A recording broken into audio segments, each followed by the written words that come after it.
Welcome, welcome, business owning moms, to my coveted maternity leave planning roadmap.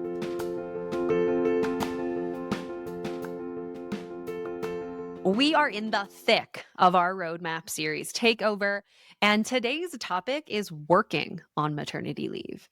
Dun, dun, dun. I know last episode I talked quite a bit about setting boundaries and quite a bit about how to make sure that you safeguard the time with your baby, not really tempt yourself to move back into the business and not tempt others to overstep boundaries and come in and communicate with you or ask you for things while you're out on leave. And I believe life, business, motherhood is a yes and type of thing. So if you're feeling consistently pulled to work on maternity leave, if you're like, I love writing blogs, I love doing this thing inside of my business, I want to invite you to release the guilt around that. Working on maternity leave can actually be something that does keep you connected to who you are and who you even were before becoming a mom, right? You've started your business out of passion. You love the things that you do. And maybe you've been writing blogs or editing videos or doing the thing that is your craft for a very long time. And it's something that makes you feel like you. And I am not going to sit here and tell you that there's anything wrong with working on maternity leave. But here are a couple of things that I think maybe you might chew on. So save this episode. This could be something I think that could really support you during leave. If you are in the first couple of months of leave and you're like, actually, I think I'd like to take on a couple of hours, or my nanny or my husband or whomever is really, really supportive. And I feel like I can grab a couple of minutes to think through some of these big ideas. I say go for it. And just keep a couple of things in mind. So, number one, is this something that really, really excites you? Is this something that you would do even if nobody was paying you? And the reason I ask that question is because we've got a lot of stuff on our plate. And we need to be very, very, very specific about what gets onto our calendar and what does not. And we have to be very intentional about how we spend our time and how we don't. Now, it can be that this season is only for the things that are burning desire passions or are making us a lot of income, right? Those things, it's totally fine to be in a season of no. And I believe that maternity leave is a season of no. And I think we all need more of those in our life in specific cadences, whether you're welcoming a new kiddo or whether you've been in business for 8 years and you're like, I just kind of want to reassess how this is going, right? So you can use this time to be in a season of no, really step back and assess, like, okay, what do I love doing and what brings us the most income? So, spoiler alert, second thing is this really bringing us the financial support that is necessary? Is it a high leverage task?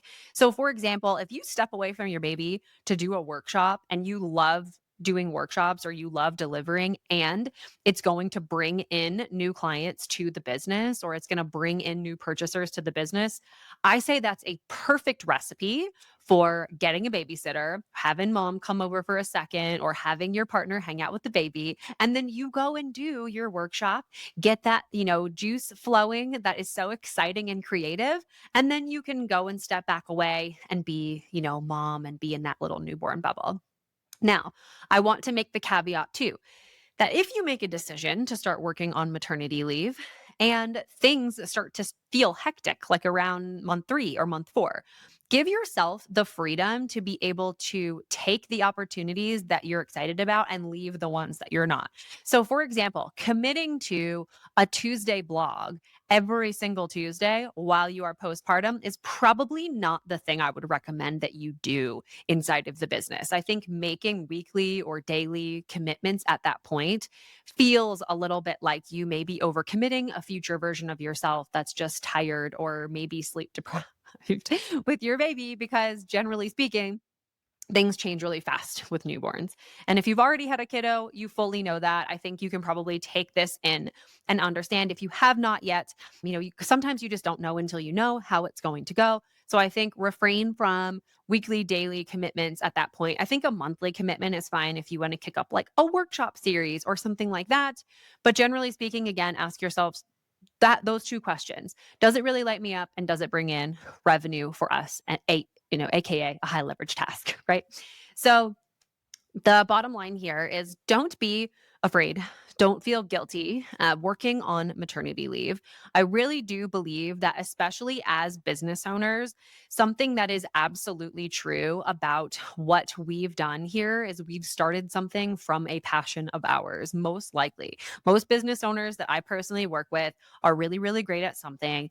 And then it grows and new people come into the fold and we hire folks to support us, but there really was no thought on like how the business was really run. And so I come in and I help create structure and elevate the operations to make you feel like you've got more leverage inside of the business. And of course, it, makes the business more scalable, more, income freeing and time freeing and all of those things. So if you are in a position where you want to work on maternity leave, again, not a huge issue. And then in some cases, you may have to work on maternity leave. Like your maternity leave may actually look a little bit like part-time schedule or something like that if you don't feel like you can access full time off because of lack of resources or all of those things. If you are struggling with that, I really encourage you to jump into Bond and we can easily help you structure a leave. If you go to mastermaternityleave.com/bond, you can learn all of this stuff about the program, get all the inside details. And I do want to make a caveat to all of this too, is that you can create some support for your clients and make it really feel like you're around and supportive and working. Specifically, too, I work with a lot of therapists who want to remove themselves from their practice to have, some bonding time with their kiddos.